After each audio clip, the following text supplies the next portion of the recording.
2019 मध्ये जर योग्य घडी जमली असती तर तुम्ही भाजपमध्ये असता असं वक्तव्य नितेश राणे यांनी केलं. नितेश राणेंना मला एवढंच बोलायचं आहे की आता कांदा उत्पादक शेतकऱ्यांमध्ये हिंदू समाजाचे सुद्धा शेतकरी आहेत.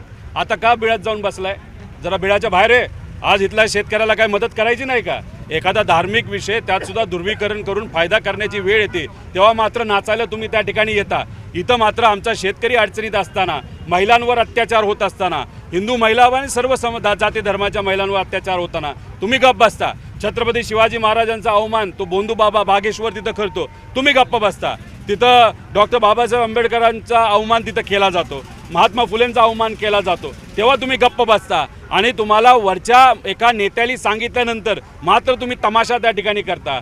तुम्ही जे काही बिळात जाऊन लपताना तुमची तिथं वैचारिक उंची कुठंतरी आता आम्हाला कळालेली आहे. तुम्ही बिळातच जाऊन बसू शकता, तेवढ्याच गोष्टीत तुम्ही मावू शकता. रस्त्यावर गरिबासाठी लढण्याची तुमची भूमिका आणि तुमची नियत आज भाजपबरोबर तुम्ही असल्यामुळे नाही आहे. त्यामुळे उगाच राजकीय पतंग उडवण्यापेक्षा रस्त्यावरून लोकांसाठी लढलं तर आम्ही सुद्धा तुम्हाला त्या ठिकाणी मानू. जाणार होते की नाही भाजप? अरे काय लोक कुठेही काय हवेत गोळ्या मारत चाललेत.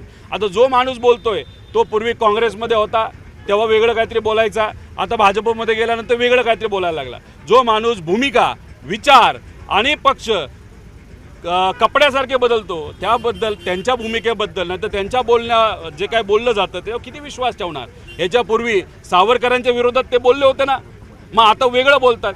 तो माणूस सातत्याने भूमिका आणि विषय बदलत राहतो. तो उद्या माझ्याबद्दल आज सुद्धा खोटं बोलतोच आहे. कुठेही तिथं भाजपचा विचार मी केला नव्हता, याच्या आधीही केला नाही, याच्या पुढेही त्या ठिकाणी मी करणार नाही.